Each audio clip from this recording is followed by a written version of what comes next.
প্রিয় শিক্ষার্থী, আজকে ভার্চুয়াল ক্লাসে সকল শিক্ষার্থীকে স্বাগত জানাচ্ছি। আমি হাসান ইমাম, প্রভাষক ব্যবস্থাপনা বিভাগ, সরকারি বঙ্গবন্ধু কলেজ, গোপালগঞ্জ। আমি যখন এই ভিডিও ধারণ করছি তখন সারা বিশ্বব্যাপী চলছে করোনা মহামারী। যেহেতু এটা এক সংক্রামক ব্যাধি, তাই সংক্রমণ থেকে এড়াতে সারা বিশ্বব্যাপী চলছে লকডাউন। শিক্ষার্থীও ক্লাসে নেই, শিক্ষকও যেতে পারছে না ক্লাসে। এই পরিস্থিতিতে শিক্ষার্থীদেরকে শিক্ষার সাথে সংযুক্ত রাখতেই সরকারের নির্দেশনা অনুযায়ী সরকারি বঙ্গবন্ধু কলেজ সিদ্ধান্ত গ্রহণ করেছে ভার্চুয়াল ক্লাসে।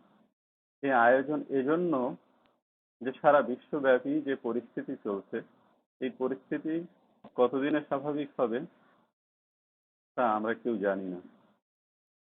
বাংলাদেশে যেরকম কোনো তথ্য নেই, সারা বিশ্বব্যাপী এমন বিজ্ঞানী মহলেও এমন স্পষ্ট ধারণা নেই যে কবে আমরা এই বৈশ্বিক মহামারী থেকে মুক্ত হতে যাচ্ছে।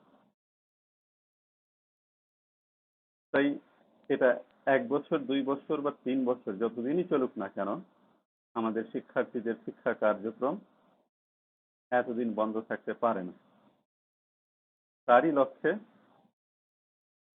আমাদের সরকারি বঙ্গবন্ধু কলেজের এই উদ্যোগ। সকল শিক্ষকগণ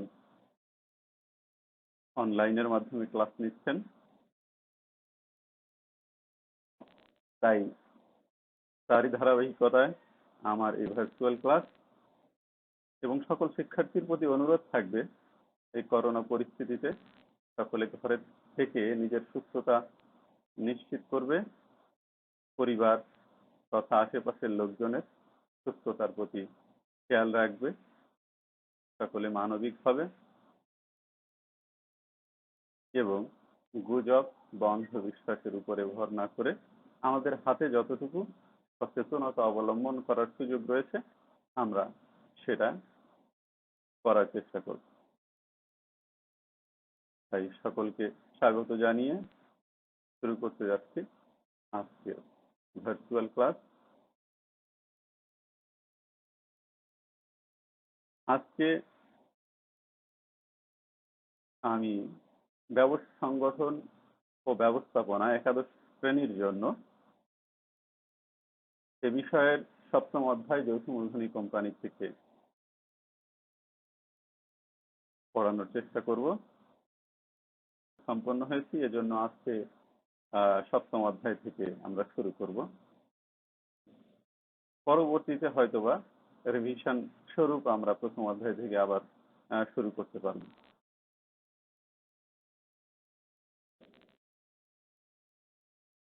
আজকে আমাদের বিষয় যৌথ মূলধনী কোম্পানি। আমাদের যে ব্যবসায় সংগঠনগুলো রয়েছে, যেমন এক মালিকানা ব্যবসায়, অংশীদারি ব্যবসায়, সমবায় সমিতি, রাষ্ট্রীয় ব্যবসায়, যৌথ মূলধনী কোম্পানি, এর ভিতরে সবচেয়ে গুরুত্বপূর্ণ একটি বিষয় যৌথ মূলধনী কোম্পানি। আমরা আজকে সে বিষয়ে জানব। প্রথমেই জানা যাক আসলে যৌথ মূলধনী কোম্পানি কিভাবে আবির্ভূত হয়েছে।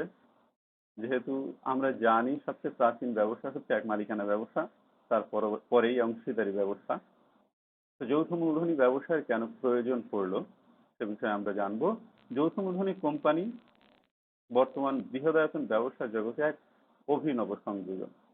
শিল্প বিপ্লবের ফলশ্রুতিতে উৎপাদন ব্যবস্থায় ব্যাপক পরিবর্তন সাধিত হয়, যে কারণে বৃহৎ মূলধন, দক্ষ ব্যবস্থাপনা, কৌশলগত বিপণন এবং প্রচুর শ্রমিক কর্মীর প্রয়োজনীয়তা দেখা দেয়।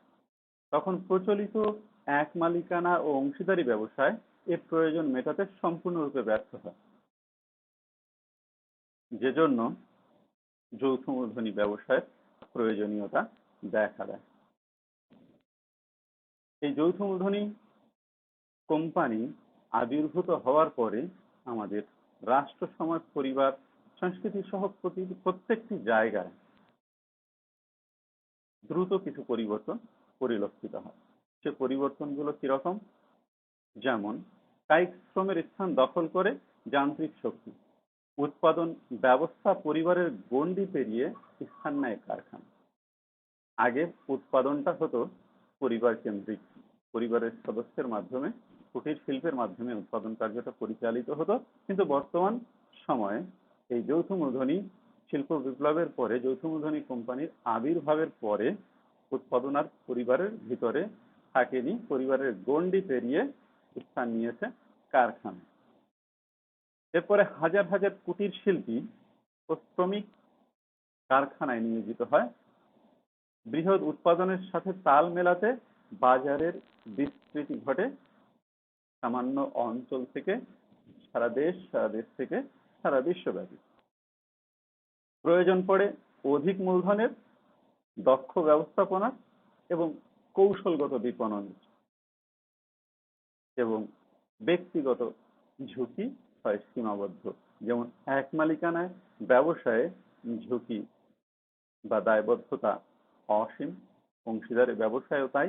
কিন্তু যৌথ মূলধনী কোম্পানিতে এসে মালিকের বা যৌথ মূলধনী কোম্পানি যারা শেয়ার হোল্ডার, তাদের মূলধন এবং দায় সীমিত হয়ে পড়ে এবং ঝুঁকিও হ্রাস পায়। এরপরে আমরা জানবো যৌথ মূলধনী কোম্পানি কি বা এটার সংজ্ঞাটা কি সে বিষয়ে জানবো। আমি দুইটি সংজ্ঞা এখানে উপস্থাপন করেছি। একটা হচ্ছে আমরা স্বাভাবিকভাবে যৌথ মূলধনী কোম্পানি বলতে কি বুঝি, এবং দ্বিতীয়ত আমাদের দেশে প্রচলিত 1994 সালের কোম্পানি আইন অনুযায়ী কিভাবে যৌথ মূলধনী কোম্পানিকে সংজ্ঞায়িত করা হয়েছে। এই দুইটি বিষয় জানবো। প্রথমত, দেশে প্রচলিত আইন মোতাবেক মুনাফা অর্জনের উদ্দেশ্যে কতিপয় ব্যক্তি সম্মিলিতভাবে স্বেচ্ছায় মূলধন সরবরাহ করে চিরন্তন অস্তিত্ব সম্পন্ন যে ব্যবসা গঠন করে তাকে যৌথ মূলধনী ব্যবসা বলে। এরপরে আমাদের দেশে প্রচলিত 1994 সালের কোম্পানি আইনের 2-1 ঘ ধারা অনুযায়ী বলা হয়েছে, কোম্পানি বলতে অত্র আইনের অধীনে গঠিত ও নিবন্ধিত কোন কোম্পানি অথবা বিদ্যমান কোন কোম্পানিকে বোঝায়। অতএব 1994 সালে যখন এই আইন বাস্তবায়িত হয়, প্রণীত ও বাস্তবায়িত হয়, তখন বাংলাদেশে এই আইনের অধীনে যে কোম্পানিগুলোকে আনা হয় এবং পরবর্তীতে এই আইনের অধীনে যে কোম্পানিগুলো সৃষ্টি হয় তার সমন্বয়ে যৌথ মূলধনী কোম্পানি। এই যৌথ মূলধনী কোম্পানির কিছু বৈশিষ্ট্য রয়েছে যা অন্যান্য ব্যবসা থেকে এই যৌথ মূলধনী কোম্পানিকে আলাদা করে। সে বৈশিষ্ট্যকে আমরা দুইটি ভাবে দেখাবো। একটা হচ্ছে আইনগত বৈশিষ্ট্য, আর একটি সাধারণ বৈশিষ্ট্য। তাহলে কোম্পানির আইনগত বৈশিষ্ট্যগুলোর মধ্য থেকে যে বৈশিষ্ট্যগুলো রয়েছে সেটা ব্যাখ্যা করার চেষ্টা করব এবং সাধারণ বৈশিষ্ট্যগুলো পাশাপাশি ব্যাখ্যা করার চেষ্টা করব। প্রথমেই আসা যাক আইন সৃষ্ট। যৌথ মূলধনী কোম্পানি একটি আইন সৃষ্ট কোম্পানি। অতএব প্রত্যেকটা দেশে ওই দেশের প্রচলিত আইন অনুযায়ী এই যৌথ মূলধনী কোম্পানিটা গঠিত হয়ে থাকে। যেমন বাংলাদেশে 1994 সালের কোম্পানি আইন অনুযায়ী এই প্রতিষ্ঠান নিবন্ধিত ও পরিচালিত হয়ে থাকে।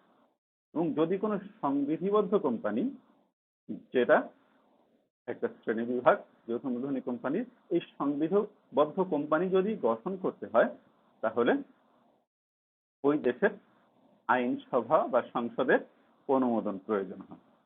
অতএব এর সৃষ্টিটা হচ্ছে আইনের মাধ্যমে। আইনের মাধ্যমে এর জন্ম বলে আমরা বলতে পারি। এ প্রতিষ্ঠান আইন সৃষ্ট, যা এক মালিকানা অংশীদারি বা অন্য প্রতিষ্ঠানের ক্ষেত্রে বলা যায় না। এরপরে কৃত্রিম ব্যক্তি সত্তা।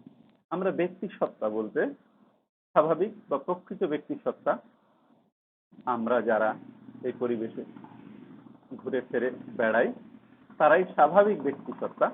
মানুষ হিসেবে একজন মানুষকে আমরা প্রকৃত বা স্বাভাবিক ব্যক্তি সত্তা হিসেবে বিবেচনা করি। তার কিছু অধিকার থাকে, তার কিছু মৌলিক চাহিদা থাকে, কিছু অধিকার থাকে। সেরকম ব্যক্তির মতো একটা প্রতিষ্ঠানকে ব্যক্তির মতো ভাবা হয় বা আইন স্বীকৃত কিছু অধিকার দেওয়া হয় যা একজন ব্যক্তি ভোগ করে থাকে, যে কারণে এটাকে কৃত্রিম ব্যক্তি সত্তা বলে। যেমন একজন ব্যক্তি ব্যক্তি হিসেবে সে অন্য ব্যক্তির সাথে চুক্তিবদ্ধ হতে পারে, অন্য ব্যক্তির সাথে লেনদেন করতে পারে, অন্য ব্যক্তির বিরুদ্ধে কোনো সমস্যার জন্য আদালতে মামলা করতে পারে, ব্যাংকে হিসাব খুলতে পারে। তদ্রূপ ভাবে এই যৌথ মূলধনী কোম্পানিও এমন এক কৃত্রিম ব্যক্তি সত্তা যা আইনের দ্বারা সৃষ্ট। তা কোনো ব্যক্তি বা প্রতিষ্ঠানের সাথে লেনদেন করতে পারে, কোনো ব্যক্তি বা প্রতিষ্ঠানের সাথে চুক্তিবদ্ধ হতে পারে, ব্যাংকে হিসাব খুলে লেনদেন করতে পারে এবং আদালতে মামলা মোকদ্দমা করার অধিকার রয়েছে। তাই একে কৃত্রিম ব্যক্তি সত্তা বলে। এরপরে রয়েছে চিরন্তন অস্তিত্ব। আসলে চিরন্তন অস্তিত্ব যে শব্দটা, এ শব্দ আমরা যারা বিশ্বাসী আছি আমরা মনে করি যে এই মহাবিশ্বে একমাত্র স্রষ্টা ছাড়া চিরন্তন অস্তিত্বের অধিকারী কিছুই নেই। তথাপি এখানে চিরন্তন অস্তিত্ব শব্দটা ব্যবহার করা হয়েছে এ কারণে যে এই প্রতিষ্ঠানের মালিকের অস্তিত্বের সাথে সামঞ্জস্যপূর্ণ নয়। অর্থাৎ মালিকের অস্তিত্ব বিলুপ্ত হয়ে গেলে এই যৌথ মূলধনী কোম্পানির অস্তিত্ব বিলুপ্ত হয়ে যায় না, তখনও এটা বিরাজমান থাকে। যেমন এক মালিকানা ব্যবসায় বা অংশীদারি ব্যবসায় মালিকদের অস্তিত্ব বিলুপ্তির সাথে সাথে মালিক দেউলিয়া হওয়ার সাথে সাথে এই প্রতিষ্ঠানের অস্তিত্ব বিলুপ্ত হয়ে যায়।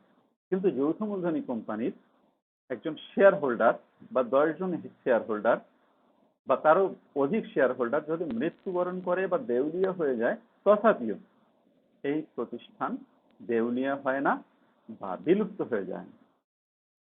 অতএব এর অস্তিত্ব মালিকের সাথে বা অন্য কোনো ব্যক্তির সাথে মিলিত নয়, যে কারণে এই প্রতিষ্ঠানের অস্তিত্বকে চিরন্তন অস্তিত্ব বলে।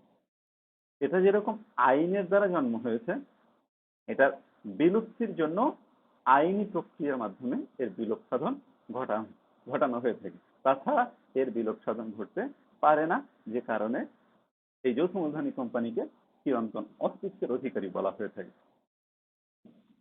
তারপর সদস্য সংখ্যা। এই যৌথ মূলধনী কোম্পানিতে সদস্য সংখ্যা কত? যেহেতু আমরা জানি যে যৌথ মূলধনী কোম্পানির দুইটি প্রধান শাখা বা শ্রেণী বিভাগ রয়েছে, সেটা হচ্ছে পাবলিক লিমিটেড কোম্পানি এবং private limited company. Private limited কোম্পানির ক্ষেত্রে কমপক্ষে 2 জন মালিক থাকবে এবং সর্বোচ্চ 50 জন।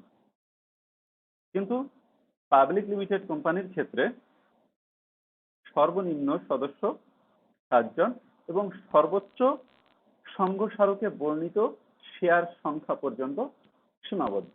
অর্থাৎ সংঘ স্মারকে যে শেয়ারের সংখ্যা উল্লেখ থাকবে, এর মালিক সংখ্যা ততজন পর্যন্ত হতে পারে, তার বেশি না। অতএব শেয়ার সংখ্যা দ্বারা সীমাবদ্ধ। তারপরে আসা যাক সাধারণ সিলমোহর। যৌথ মূলধনী কোম্পানির একটা সাধারণ সিলমোহর থাকা বাধ্যতামূলক। একজন স্বাভাবিক ব্যক্তির মতোই কৃত্রিম ব্যক্তি হিসেবে কোম্পানি সেরূপ সুযোগ সুবিধা লাভ করে না। একজন ব্যক্তির যেরকম চিন্তা করার ক্ষমতা রয়েছে, চলাফেরার ক্ষমতা রয়েছে, নিজে থেকে কিছু করার ক্ষমতা রয়েছে, একটা প্রতিষ্ঠানের আসলে সে ধরনের ক্ষমতা থাকতে পারে না বা থাকা স্বাভাবিক না। তাই সকল কাজে প্রতিনিধির উপরে একটা যৌথ মূলধনী কোম্পানির নির্ভর করতে হয়। আর প্রতিনিধির বৈধতা কোম্পানির সাধারণ সিলমোহর দ্বারা নির্ধারিত হয়ে থাকে। কোম্পানির সিলমোহর ভিন্ন কোন চুক্তির দ্বারা কোম্পানিকে আইনগত দায়বদ্ধতা করা যাবে না, দায়বদ্ধ করা যাবে না। যদি কোনো চুক্তি কোম্পানি করে থাকে, সেখানে যদি কোম্পানির সিলমোহর না থাকে, তাহলে ওই চুক্তির জন্য কোম্পানিকে দায়বদ্ধ করা যাবে না। এছাড়া কোম্পানির সকল কাগজপত্র দলিলাদিতে এই সিলমোহর থাকা বাধ্যতামূলক। এরপরে শেয়ার মূলধন। আইনগতভাবে কোম্পানির মোট মূলধনকে কতগুলো সমান অংশে ক্ষুদ্র এককে বিভক্ত করা হয়। এরূপ প্রতিটি ক্ষুদ্র এককে এক একটি শেয়ার বলা হয়। তবে মোট মূলধন কত হবে সেটা কিন্তু একটা সংঘস্মারকে, একটা যৌথ মূলধনী কোম্পানির সংঘস্মারকে উল্লেখ থাকে যে এর অনুমোদিত মূলধন কত হবে। সেই অনুমোদিত মূলধনের উপরে ভিত্তি করে যৌথ মূলধনী কোম্পানি যতটুকু তার মোট মূলধন রাখবে তাকে ক্ষুদ্র ক্ষুদ্র এককে বিভক্ত করা হয় এবং প্রত্যেক এককে এক একটি শেয়ার বলা হয়। এবং যে এই শেয়ার ক্রয় করবেন তিনি একজন শেয়ার মালিক বা শেয়ার হোল্ডার হিসেবে বিবেচিত হবেন। এরপরে আসা যাক শেয়ার হস্তান্তর যোগ্যতা। যৌথ মূলধনী কোম্পানির শেয়ার অবাধে হস্তান্তরযোগ্য। বিশেষ করে পাবলিক লিমিটেড কোম্পানির শেয়ার অবাধে হস্তান্তরযোগ্য। একজন ইচ্ছা করলে যৌথ মূলধনী কোম্পানির শেয়ার ক্রয় করে যৌথ মূলধনী কোম্পানির শেয়ার মালিক হতে পারে, চাইলে সে এটা বিক্রি করে তার মালিকানা বা স্বত্ব অন্যের কাছে বিক্রয় করে দিতে পারে। তবে প্রাইভেট লিমিটেড কোম্পানির ক্ষেত্রে এটা সংঘ স্মারক দ্বারা সীমাবদ্ধ। এরপরে রয়েছে সীমাবদ্ধ দায়।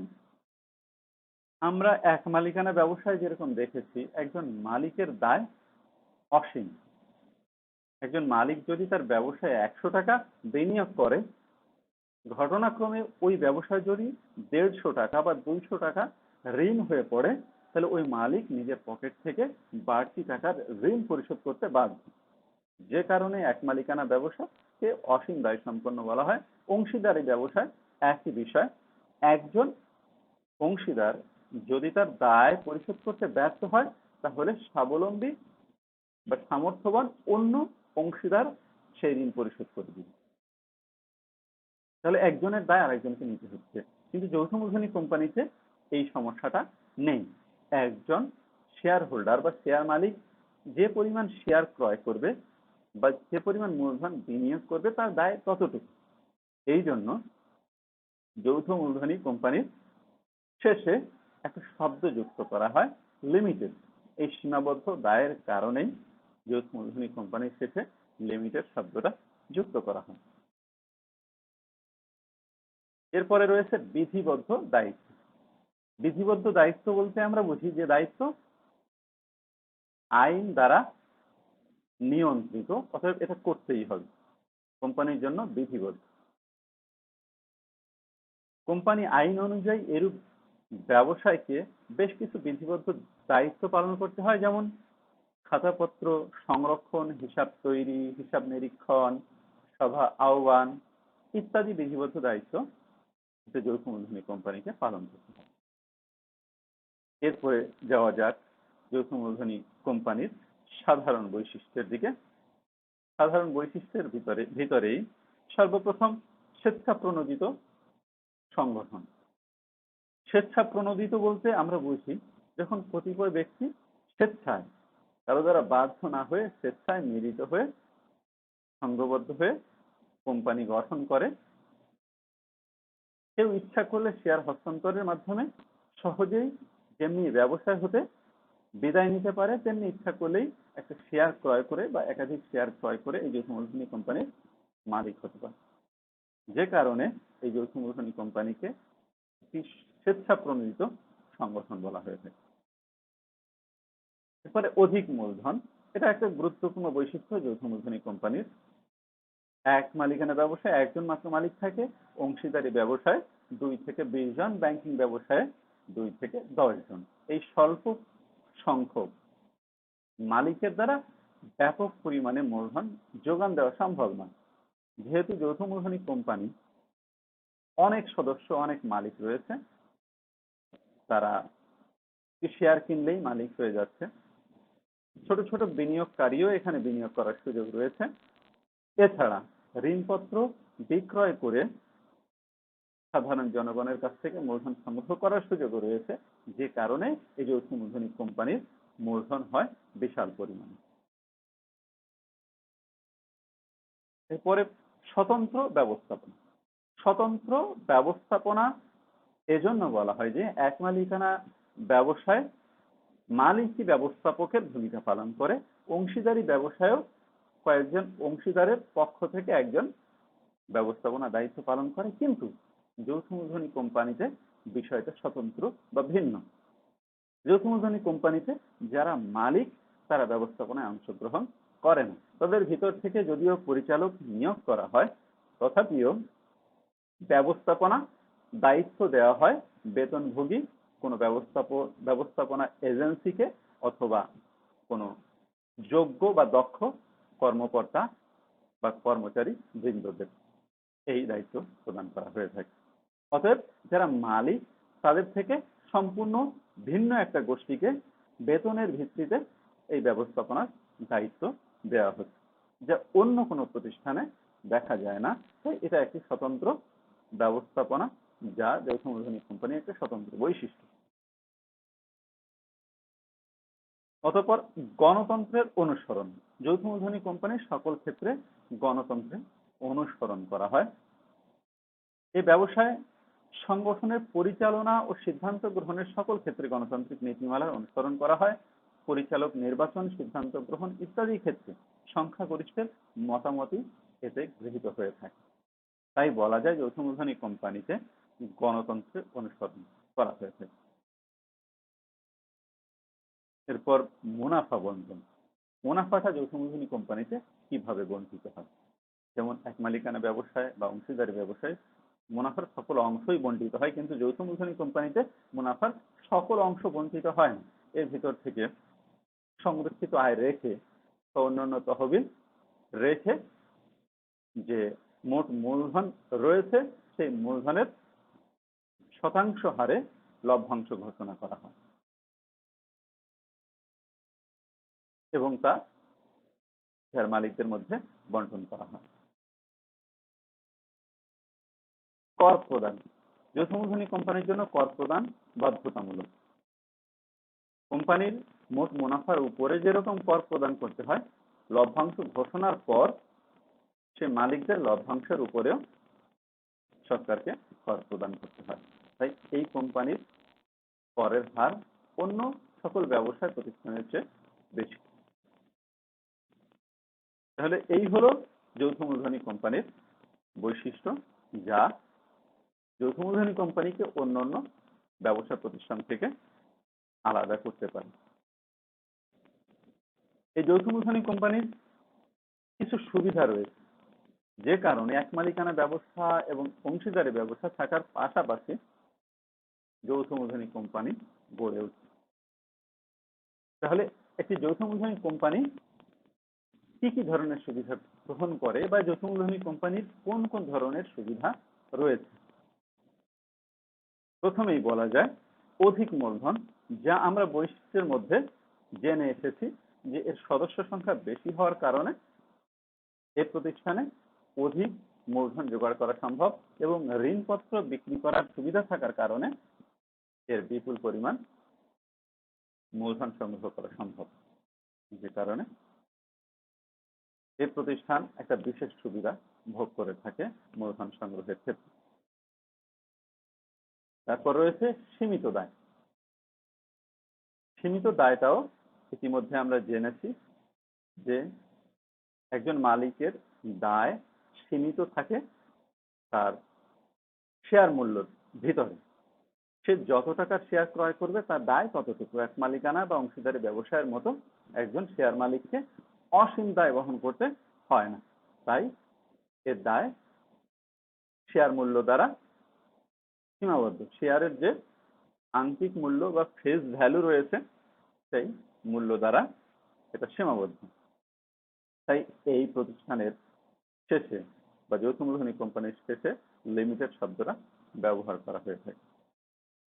চিরন্তন অস্তিত্ব, চিরন্তন অস্তিত্বের কারণেই কিন্তু যারা বিনিয়োগকারী রয়েছে তারা এই প্রতিষ্ঠানের বিনিয়োগের প্রতি বেশি আকৃষ্ট হয়ে থাকে। এই প্রতিষ্ঠানের পৃথক আইনগত সত্তা রয়েছে, চিরন্তন অস্তিত্বের সুযোগ সুবিধা রয়েছে, যে কারণেই শেয়ার মালিকের মৃত্যু হলেও, শেয়ার মালিক দেউলিয়া হয়ে গেলেও অন্য কোনো কারণে এর অস্তিত্ব সহজে বিপন্ন হয় না। যেহেতু এটা আইন সৃষ্ট, আইনের মাধ্যমেই একমাত্র এর অস্তিত্ব বিলীন হতে পারে। মালিকের অস্তিত্ব বিলীনের সাথে এই যৌথ মূলধনী কোম্পানির অস্তিত্ব বিলীনের কোনো সম্পর্ক নেই, যে কারণে চিরন্তন অস্তিত্বের কথা বলা হয়ে থাকে। এই সুবিধাটা যৌথ মূলধনী কোম্পানি ভোগ করে থাকে। এরপরে স্বাধীন সত্তা। এক মালিকানা ব্যবসায়ের স্বাধীন কোনো সত্তা নাই। এক মালিকানা ব্যবসায় সত্তা বিলুপ্ত হয়ে গেছে বা মিশে রয়েছে এক মালিকানা ব্যবসার মালিকের সাথে। অংশীদারি ব্যবসায়ের অস্তিত্ব বিলীন হয়ে রয়েছে অংশীদারি ব্যবসার মালিকদের ভিতরে, কিন্তু যৌথ মূলধনী কোম্পানির মালিকের অস্তিত্ব একরকম, কিন্তু যৌথ মূলধনী কোম্পানির অস্তিত্ব আরেক রকম। তাই এর অস্তিত্ব মালিকের থেকে বা অন্য কোনো পক্ষের থেকে সম্পূর্ণ আলাদা, যা আইন দ্বারা স্বীকৃত। এরপরে রয়েছে বৃহদায়তন ব্যবসায়ের সুবিধা। এক মালিকানা ব্যবসায়ের মাধ্যমে, অংশীদারি ব্যবসায়ের মাধ্যমে বৃহৎ আকারের ব্যবসা পরিচালনা করা একেবারেই অসম্ভব। তাই বৃহদায়তন ব্যবসা পরিচালনা করতে হলে সেই ব্যবসাটাকে অবশ্যই যৌথ মূলধনী সংগঠনের আশ্রয় নিতে হবে। তাছাড়া এই বৃহদায়তন ব্যবসা পরিচালনা করা সম্ভব না। কারণ বৃহদায়তন ব্যবসা করতে গেলেই অধিক পুঁজির প্রয়োজন হয়, দক্ষ ব্যবস্থাপনার প্রয়োজন হয়, বিপণন কৌশলের প্রয়োজন হয়, যে এক মালিকানা ব্যবসা বা অংশীদারি ব্যবসায়ের দ্বারা সম্ভব নয়। এরপরে রয়েছে কর্তৃত্বের ভারসাম্য। এক মালিকানা ব্যবসায় একজন মাত্র মালিক সেই সমস্ত কর্তৃত্বের অধিকারী, অন্য কারো ভূমিকা এই ব্যবসায়ে নেই। কিন্তু যৌথ মূলধনী কোম্পানি, এখানে কিন্তু কর্তৃত্বের একটা ভারসাম্য রয়েছে। শেয়ার হোল্ডারদের পক্ষে পরিচালক মণ্ডলী এরূপ ব্যবসায় পরিচালনা ও নিয়ন্ত্রণ করে থাকে, তবে এর দৈনন্দিন ব্যবস্থাপনা ও কার্য সম্পাদন করে বেতনভুক্ত তৃতীয় পক্ষ। এছাড়া গণতন্ত্রের অনুশীলন থাকার কারণেও কর্তৃত্বের একটা ভারসাম্য তৈরি হয়ে যায়। মালিক এক পক্ষ, এর ভিতর থেকে একটা পরিচালনা পর্ষদ এবং ব্যবস্থাপনা আরেকটা পক্ষ, যে কারণে এই তিনটা পক্ষের ভিতরে একটা কর্তৃত্বের ভারসাম্য তৈরি হয়। এরপরে শেয়ার হস্তান্তর যোগ্যতা। এর আগেই বলা হয়েছে যে যৌথ মূলধনী কোম্পানির, বিশেষ করে পাবলিক লিমিটেড কোম্পানির শেয়ার সহজেই হস্তান্তর করা সম্ভব। একজন শেয়ার হোল্ডার চাইলেই তার শেয়ার বিক্রি করে দিতে পারে বাজারে, আবার চাইলেই বাজার থেকে খুব সহজে স্বল্প মূল্যে শেয়ার ক্রয় করতে পারে। তাই বলা হয় যে এটা একটা বড় ধরনের সুবিধা যৌথ মূলধনী কোম্পানি, যে শেয়ার সহজে হস্তান্তর করা যায়। আর এই সহজে হস্তান্তর করা যায় বলেই যৌথ মূলধনী কোম্পানির দ্বারা বিশাল পরিমাণের, বিশাল অঙ্কের মূলধন সংগ্রহ করা সম্ভব হয়। এরপরে রয়েছে দক্ষতা ও পুঁজির সমন্বয়। দক্ষতা কি জিনিস? দক্ষতা হচ্ছে এর পরিচালনায় বা ব্যবস্থাপনায় বিশেষ দক্ষতা ব্যবহার করা হয়ে থাকে। যারা দক্ষতা ব্যবহার করে ব্যবস্থাপনার ক্ষেত্রে, তারা পুঁজি সরবরাহ করে না। আবার যারা মালিক, শেয়ার হোল্ডার, তারা পুঁজি সরবরাহ করে। তাহলে যাদের পুঁজি রয়েছে তারা পুঁজি বিনিয়োগ করে, আর যাদের দক্ষতা রয়েছে তারা এখানে বেতনের বিনিময়ে তাদের দক্ষতা খাটিয়ে ব্যবস্থাপনা পরিচালনা করে ব্যবসাকে উত্তরোত্তর উন্নতির দিকে নিয়ে যায়। যে কারণে বলা হয় যে যৌথ মূলধনী কোম্পানিতে পুঁজি এবং দক্ষতার সমন্বয় ঘটে থাকে। সর্বশেষ আকর্ষণীয় বিনিয়োগ ক্ষেত্র। এই যৌথ মূলধনী কোম্পানির এই বিশেষ ধরনের সুবিধা থাকার কারণে, যেমন চিরন্তন অস্তিত্ব, সীমিত দায়, আইনানুগ নিয়ন্ত্রণ, স্বল্প মূল্যে শেয়ার ক্রয়ের সুযোগ, এই ধরনের সুযোগ সুবিধা থাকার কারণেই বিনিয়োগকারীদের নিকট এটি অত্যন্ত আকর্ষণীয় বিনিয়োগ ক্ষেত্র হিসেবে পরিগণিত হয়েছে। যারা স্বল্প পুঁজির অধিকারী তারাও এখানে বিনিয়োগ করে তাদের ব্যবসা পরিচালনা করতে সক্ষম। তাই যৌথ মূলধনী কোম্পানি অন্য সকল জায়গার চেয়ে সবচেয়ে উপযোগী এবং আকর্ষণীয় বিনিয়োগ ক্ষেত্র। প্রত্যেকটা বিষয়েরই সুবিধার জায়গা রয়েছে, পাশাপাশি কিছু অসুবিধার জায়গাও রয়েছে। কিভাবে যৌথ মূলধনী কোম্পানিরও কিছু অসুবিধা রয়েছে, যেমন এর গঠন প্রণালীটা অত্যন্ত জটিল। যেহেতু এটি আইনসৃষ্ট প্রতিষ্ঠান, তাই এটা গঠন করা বেশ সময় সাপেক্ষ এবং অনেক আনুষ্ঠানিকতা পালন করতে হয়, এবং এটা গঠন করা অনেক ব্যয়বহুল, যার ফলে অনেকেই বিনিয়োগ করার আগ্রহ থাকলেও সেই ব্যবসা গঠনে নিরুৎসাহিত হয়ে পড়ে এর জটিল গঠন প্রণালীর কারণে। আরেকটি অসুবিধা হচ্ছে পরিচালকদের স্বার্থসিদ্ধি।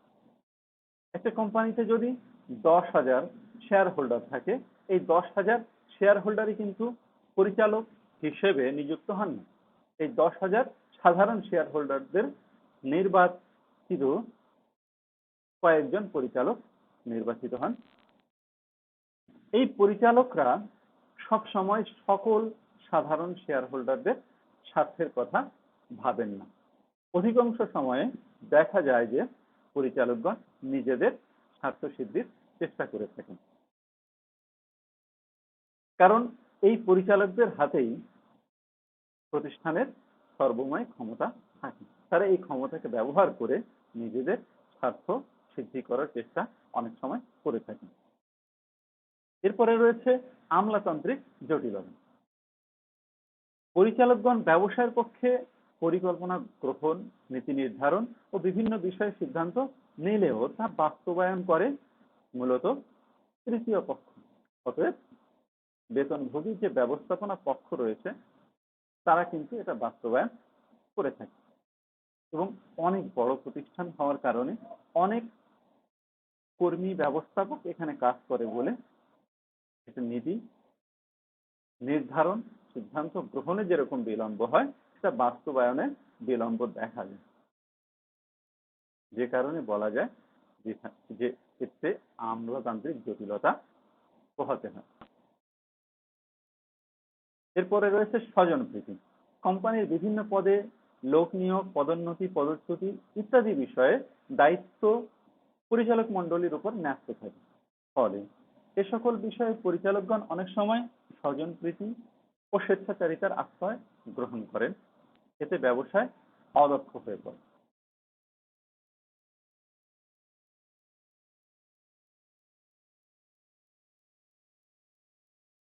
এরপরে পরিচালনা ব্যয়ের আধিক্য।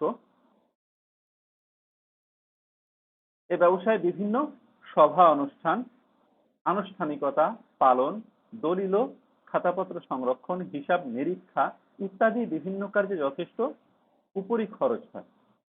আর এই খরচ হওয়ার কারণে উৎপাদন খরচ বেড়ে যায়, যে কারণে মুনাফার হারও কমে। এখানে উৎপাদন খরচ না বলে পরিচালনা খরচ বলাটাই অধিক প্রাসঙ্গিক। এরপরে রয়েছে শেয়ার মালিকদের উপেক্ষা।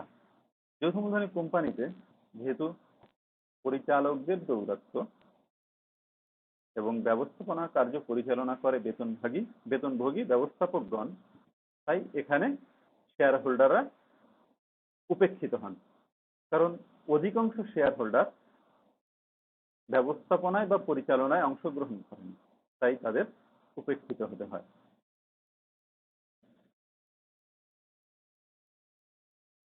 এছাড়া আরেকটি অসুবিধা হচ্ছে এ প্রতিষ্ঠানে প্রতারণার সুযোগ রয়েছে। শেয়ার বিক্রয়ের নামে অনেক সময় অসাধু প্রবর্তকগণ মিথ্যা প্রচারের মাধ্যমে জনগণকে প্রতারিত করতে পারে। বিবরণ পত্রে মিথ্যা বর্ণনার মাধ্যমে ও ভুয়া আর্থিক বিবরণী প্রকাশ করেও অনেক সময় প্রতারণায় আশ্রয় নেওয়া হয়। এতে নিরীহ যে শেয়ার হোল্ডার রয়েছে বা শেয়ার ক্রেতাগণ রয়েছে তারা ক্ষতিগ্রস্ত হন। আমাদের শেয়ার বাজারে যে কয়বার ধস দেখা গিয়েছে তা কিন্তু ঘটেছে এই প্রতারণার কারণে।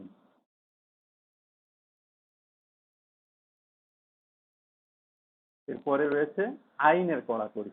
যেহেতু এটা আইন সৃষ্ট প্রতিষ্ঠান, তাই এর নিয়ন্ত্রণের জন্য, এর পরিচালনার জন্য অনেক আইনি কড়াকড়ি রয়েছে।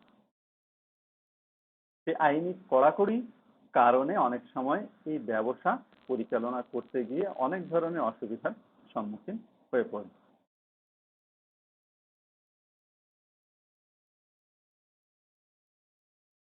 এছাড়া যৌথ মূলধনী কোম্পানির আরেকটি সমস্যা হচ্ছে গোপনীয়তার অভাব। শেয়ার হোল্ডারদের সংখ্যা বিপুল পরিমাণ। এর বার্ষিক সাধারণ সভায় সকল হিসাবপত্রাদি পেশ করা হয়, নিবন্ধকের নিকট হিসাবপত্রাদি জমা দিতে হয়। এই সকল কারণে একটা কোম্পানির যদি কোনো গোপনীয় বিষয় থাকে সেটা ইতিবাচক হলেও তা গোপন রাখা সম্ভব হয় না, যা একটা কোম্পানির জন্য ক্ষতিকর বা অসুবিধাজনক। এরপরে রয়েছে কোম্পানির গুরুত্ব। এক মালিকানা ব্যবসা, অংশীদারি ব্যবসা, সমবায় সমিতি ব্যবসা, এই ধরনের প্রতিষ্ঠান থাকা সত্ত্বেও কেন যৌথ মূলধনী কোম্পানির প্রয়োজন, কেন এর গুরুত্ব রয়েছে সে বিষয়ে আমরা জানব। এর সবচেয়ে গুরুত্ব এজন্য যে অন্য কোনো প্রতিষ্ঠান বা সংগঠনের দ্বারা বৃহদায়তন ব্যবসা পরিচালনা করা সম্ভব নয়। তাই যৌথ মূলধনী কোম্পানি বৃহদায়তন ব্যবসায়ের জন্য সবচেয়ে উপযোগী এবং সবচেয়ে গুরুত্বপূর্ণ একটি সংগঠন। এরপরে উত্তম বিনিয়োগ ক্ষেত্র। আমরা ইতিমধ্যে বর্ণনা করেছি যে যৌথ মূলধনী কোম্পানি এর বিশেষ বিশেষ কিছু সুবিধা থাকার কারণে বিনিয়োগকারীদের কাছে সবচেয়ে আকর্ষণীয় বিনিয়োগ ক্ষেত্র।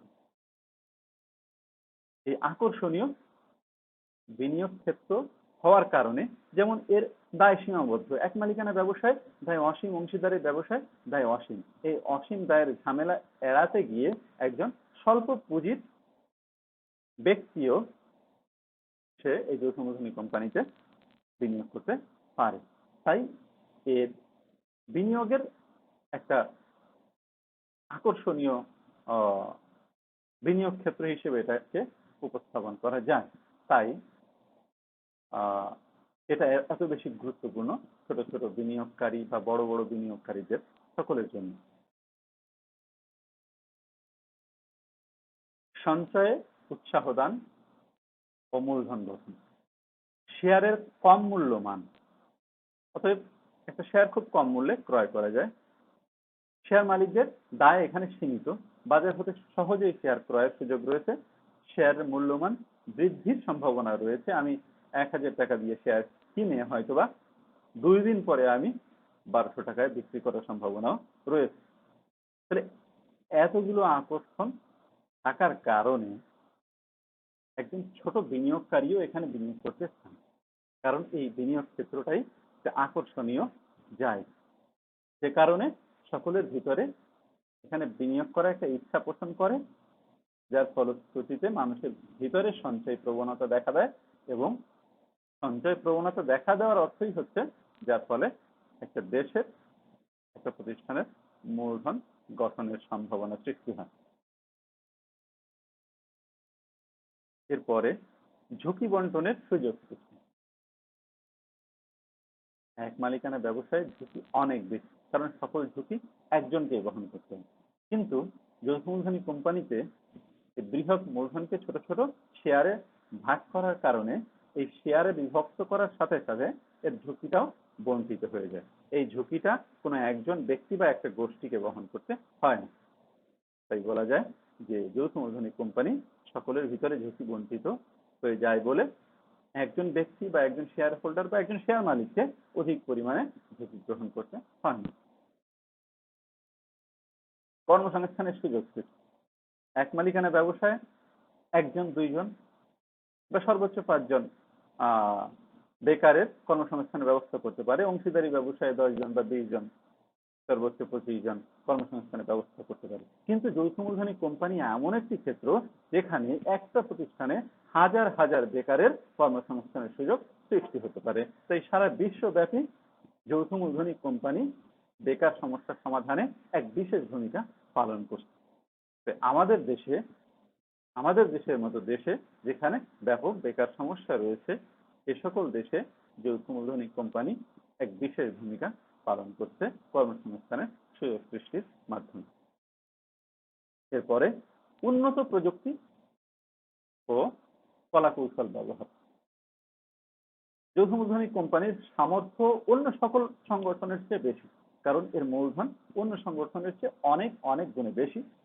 এর সামর্থ্য বেশি হওয়ার কারণে সবচেয়ে লেটেস্ট বা সবচেয়ে উত্তম যে প্রযুক্তি বিশ্বে চলছে সেই প্রযুক্তি ব্যবহার করার সুযোগ এই যৌথ মূলধনী কোম্পানিকে রয়েছে, কারণ তাদের অর্থের কোনো অভাব নেই। তারা চাইলেই সর্বোচ্চ প্রযুক্তিটা ব্যবহার করতে পারে। আর সর্বোচ্চ প্রযুক্তি এবং কলা কৌশল ব্যবহারের ফলটা কি দাঁড়ায়? এর উৎপাদন খরচ অনেক কমে যায়, ব্যবসায় লাভের সম্ভাবনা অনেক বেড়ে যায়, এবং যা একটি দেশের অর্থনৈতিক উন্নয়নে বিশেষ ভূমিকা পালন করে থাকে। এরপরে রয়েছে সামাজিক দায়িত্ব পালন। প্রত্যেকটা প্রতিষ্ঠানেরই কিছু সামাজিক দায়িত্ব রয়েছে, তবে প্রত্যেকটা প্রতিষ্ঠানের সেই সামর্থ্য থাকে না। যৌথ মূলধনী কোম্পানির সামর্থ্য অন্যান্য সংগঠনের চেয়ে অনেক বেশি। তাই এই যৌথ মূলধনী কোম্পানি সবচেয়ে বেশি সামাজিক দায়িত্ব পালন করে থাকে। এটি সামাজিক বিভিন্ন প্রতিষ্ঠান, যেমন শিক্ষা প্রতিষ্ঠান, ধর্মীয় প্রতিষ্ঠান, ক্লাব, দাতব্য প্রতিষ্ঠান, সাংস্কৃতিক প্রতিষ্ঠান প্রভৃতিতে নানাভাবে পৃষ্ঠপোষকতা দান করে থাকে। মালিক, শ্রমিক, কর্মী, ভোক্তা ও সরকার ইত্যাদি পক্ষের প্রতি দায়িত্ব পালনের মাধ্যমেও এরা সামাজিক দায়িত্ব পালন করে থাকে। এরপরে রয়েছে আন্তর্জাতিক সম্পর্ক প্রতিষ্ঠান।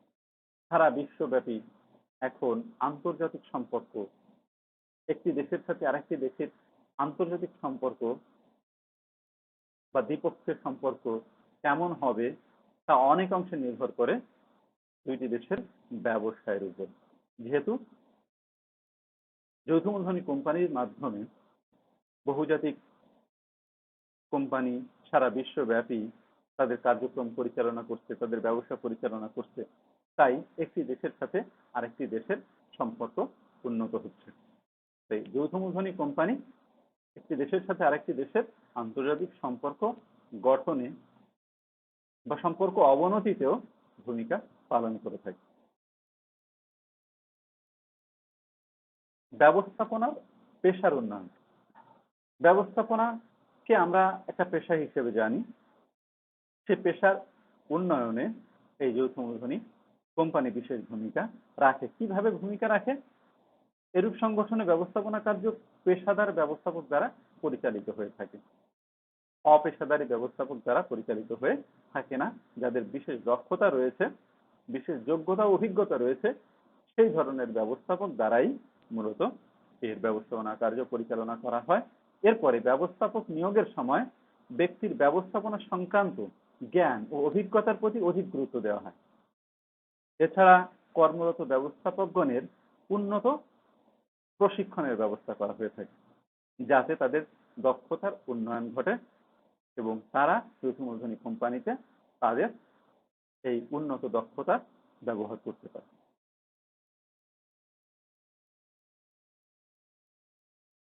তাহলে এই ধরনের গুরুত্ব একটা যৌথ মূলধনী কোম্পানির রয়েছে। এরপরে যাওয়া যাক কোম্পানির প্রবর্তক কি, সে বিষয়ে আমরা একটি জানবো বা ধারণা নিব। যৌথ মূলধনী কোম্পানি গঠনের জন্য প্রাথমিকভাবে যে বা যারা পরিকল্পনা এবং উদ্যোগ গ্রহণ করে তাকে বা তাদেরকে কোম্পানির প্রবর্তক বলা হয়। অতএব কোন কোম্পানি গঠনে যারা উদ্যোগী ভূমিকা পালন করে, যারা উদ্যোক্তা, তাদেরকেই কোম্পানির প্রবর্তক বলা হয়। এই প্রবর্তকদেরকে আবার তিন ভাগে ভাগ করা হয়ে থাকে। সাধারণ প্রবর্তক, যারা ব্যবসা করার উদ্দেশ্যে সাধারণত উদ্যোগ গ্রহণ করে একটি যৌথ মূলধনী কোম্পানি দাঁড় করায়, তাদেরকে আমরা সাধারণ প্রবর্তক হিসেবে জানি। এরপরে সাময়িক প্রবর্তক, যারা একটা যৌথ মূলধনী কোম্পানি গঠন করে দিয়ে সেখান থেকে নিজেকে সরিয়ে নেয় বা অন্য কোথাও বা অন্য কোনো কোম্পানি গঠনে মনোনিবেশ করে, তাদেরকে আমরা সাময়িক প্রবর্তক বলতে পারি। এরপরে পেশাদারি প্রবর্তক, এটা একটা পেশাদারি সংগঠন বা এজেন্সি, যারা কিছু উদ্যোক্তাদের উদ্যোগ বাস্তবায়ন করে দেয়। এই প্রতিষ্ঠানগুলো বা এই এজেন্সিগুলো কারো পরিকল্পনা ব্যবহার করে, ব্যবসায় পরিকল্পনা ব্যবহার করে বা নিজেরা পরিকল্পনা গঠন করে একটা যৌথ মূলধনী কোম্পানি এস্টাবলিশ করে দেয়। এই ধরনের এজেন্সিকে পেশাদারি প্রবর্তক বলা হয়ে থাকে।